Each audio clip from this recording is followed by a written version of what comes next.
Assalamualaikum warahmatullahi wabarakatuh, Pak Guru. Waalaikumsalam warahmatullahi wabarakatuh. Puasanya lancar, Pak Guru? Saya tidur, harus jadi kurang produktif. Pak Guru, untuk hari ini saya mau ngasih satu pertanyaan dari Baraya semua dan satu berita. Ini satu, Pak Guru, hari ini saya ngambil beritanya 3 jam yang lalu, Pak Guru. 3 jam yang lalu. Wah, Semoga update sekali. Semoga Pak Guru tidak bosan dengan tema hari ini. Beritanya adalah Kapolres NTT diduga cabuli anak di bawah umur. Bosan?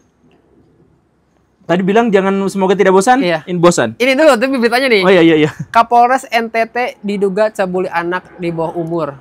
Video dikirim ke situs porno Australia. Wih. Ini sih beritanya nih. Yang intinya, Kapolres Ngada AKBP Fajar Widyadharma Lukman diduga melakukan kekerasan seksual terhadap 3 anak. Mengunggah videonya ke situs porno Australia. Kasus ini terungkap setelah laporan dari pihak berwajib Australia. Kondisi korbannya, Pak Guru, ada 3 korban kan. Teridentifikasi umur 12 tahun, 14 tahun, dan motherfucker 3 tahun. Itu berita yang muncul per hari ini. Dan dia yang ngunggah? Iya.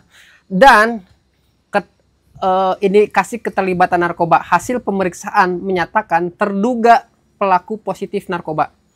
Dan dia sudah diberhentikan dari jabatannya. Lengkap sekali. Ya. Kalau dia mutan, dia itu mutan level Omega ini. ya, ini udah langsung direkrut sama Magneto. Aduh. Ini puasa beritanya kayak gini, Pak Guru. Astagfirullah. Awalnya saya bosan karena itu institusi. Nah, institusi kayak sebulan ini juga Pak Guru ada 2 video kalau nggak salah bahas soal ini, dan ini kembali terjadi. Aduh. Kita bisa ngasih percaya gitu ke polisi. Astagfirullah. Enggak, itu teh rekrutmen Kapolres loh ini. Iya, rekrutmennya kayak gimana sampai narkoba iya, kelainan seksual iya. Ya, tapi di satu sisi kita tidak boleh berputus asa ya. Kita harus memaksakan diri untuk tidak berputus asa. Ayo kita berjuang untuk bahkan tidak memaksakan berputus diri asa, gitu. untuk tidak bosan gitu. Ya, memaksakan diri untuk tidak bosan. Saya itu sudah, tapi saya yakin Baraya kalau misalkan di Indonesia ada konten kreator yang bahasannya khusus polisi, kayaknya nggak akan kehilangan itu konten gitunya. Panji Pragiwaksono selalu, Pak Guru, karena ini polisi lagi. Oh gitu. Ya, kita nggak ngebenci institusinya gitu, tapi kita teh masa harus ya kita tuh membenci oknumnya. Kita membenci oknumnya. Nah, kalau misalkan terkait dengan masalah ini, saya sih menduga tuh masalahnya ada di 2 tempat. Yang kemungkinan pertama itu adalah rekrutmen. Rekrutmen itu adalah yang paling ngenes di sini tuh. Kemudian setelah rekrutmen itu tentu saja di dalam kepolisiannya kalau direkrutnya sudah jelek gitu ya, dengan cara yang jelek gitu. Nah, di dalamnya itu menjadi kolam penuh kebusukan gitu. Udah kayak selokan, udah kayak sepi tank aja di dalam situ tuh. Mungkin yang kotor-kotor tuh udah banyak banget. Nah, jadi orang yang baik pun biasanya ke bawah gitu. Nah, di situ udah ada narkoba, di situ udah ada ini dan ya, tapi yang jengkel mah ini pelecehan seksual terhadap anak di umur 3 tahun. 14 tahun, 12 tahun, dan 3 tahun. Terus diunggah, saya tuh harus komen apa tuh kayak gitu, harus bereaksi apa tuh, harus ketemu sama Kapolresnya terus ngegampar gitu kan nggak boleh tuh. Harus. Ini kebayang anaknya sih, nggak tahu sih dia 3 tahun ngerti atau enggak, tapi kan keluarganya pasti. Aduh, udahlah itu mah, kalau bisa mah jangan dipecat lah. Diapain atau?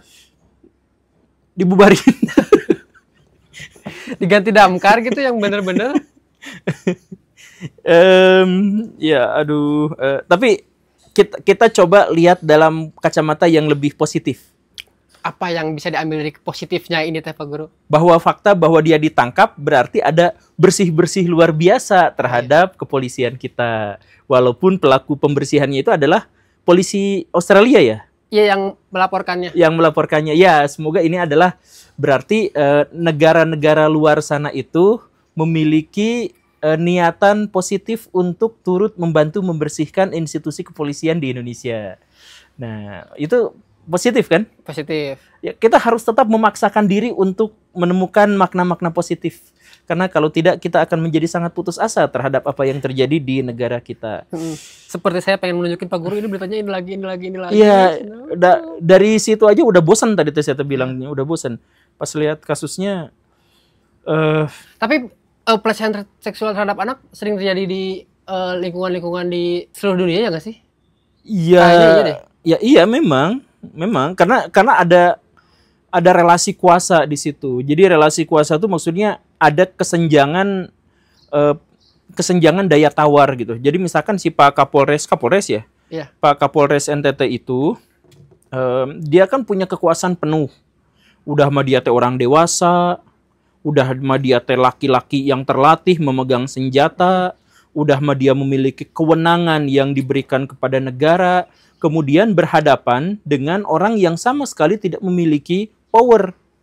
Si perempuan-perempuan dan anak-anak itu mah ya kita belum tahu anaknya siapa, tapi khususnya untuk yang 3 tahun ya benar-benar jomplang kan, powernya benar-benar jomplang. Jadi kalau misalkan si orang jahat itu melakukan kejahatan ya sudah. Tapi saya masih belum tahu ini tuh 3-tiganya laki-laki atau perempuan. Oh iya, kita nggak tahu itu laki-laki atau perempuan. Beritanya tidak detail sampai gender, tapi ya Pak Polisi mandi ya, bersih-bersih. Ya, Pak Polisi kayaknya ini mah bukan harus mandi aja gitu, tapi mandinya tuh di ini Kawah Merapi gitu. Ya. Aduh, Pak Polisi saya mohon maaf ya, tapi kami tuh bosan, Pak. Kami tuh bosan sama berita tentang Bapak tuh gitu. Tapi saya juga percaya di dalam kepolisian tuh masih ada orang yang baik, cuman mereka tuh akhirnya menjadi dilematis gitu. Ya, semoga Indonesia menjadi lebih baik lagi. Nantilah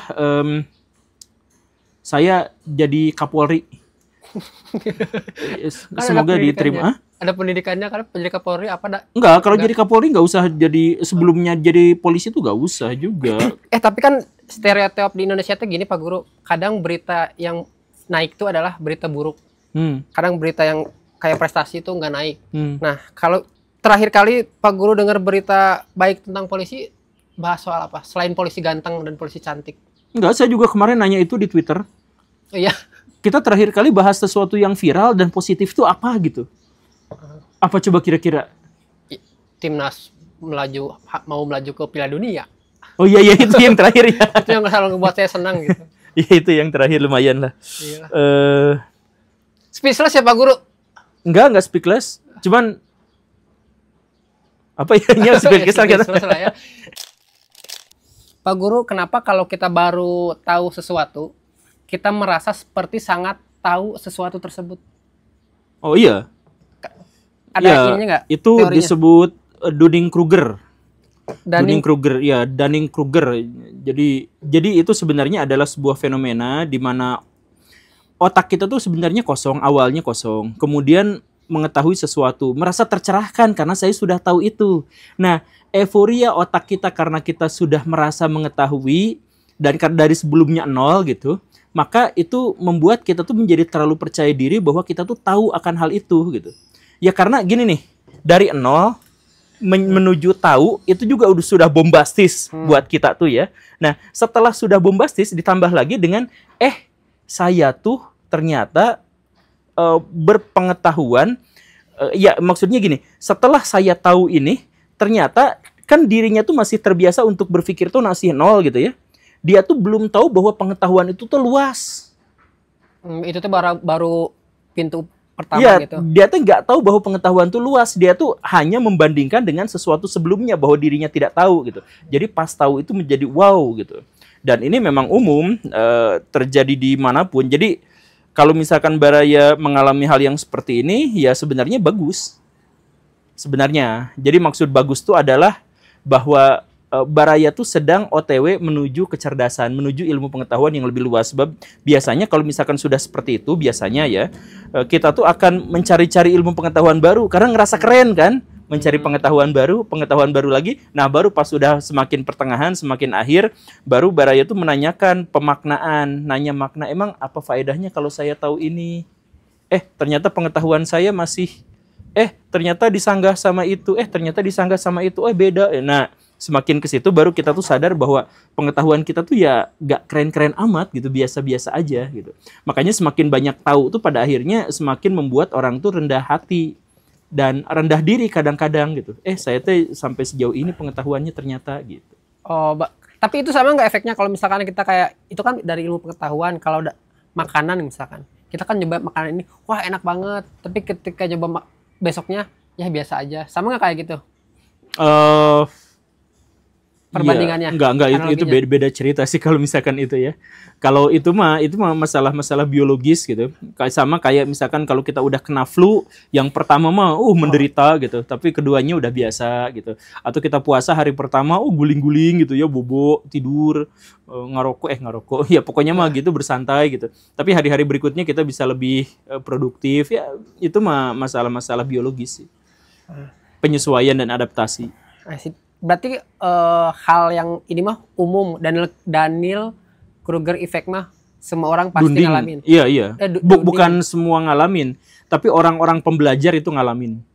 Berarti orang yang belajar nggak ngalamin gitu. Kalau nggak belajar nggak ngalamin. Hari ini seperti itu saja Pak Guru ya. Ya, ini mah di berita esok hari. Semoga ada update. Terima kasih Australia. Terima kasih Pak Guru. Sampai jumpa besok. Assalamualaikum warahmatullahi wabarakatuh. Waalaikumsalam warahmatullahi wabarakatuh.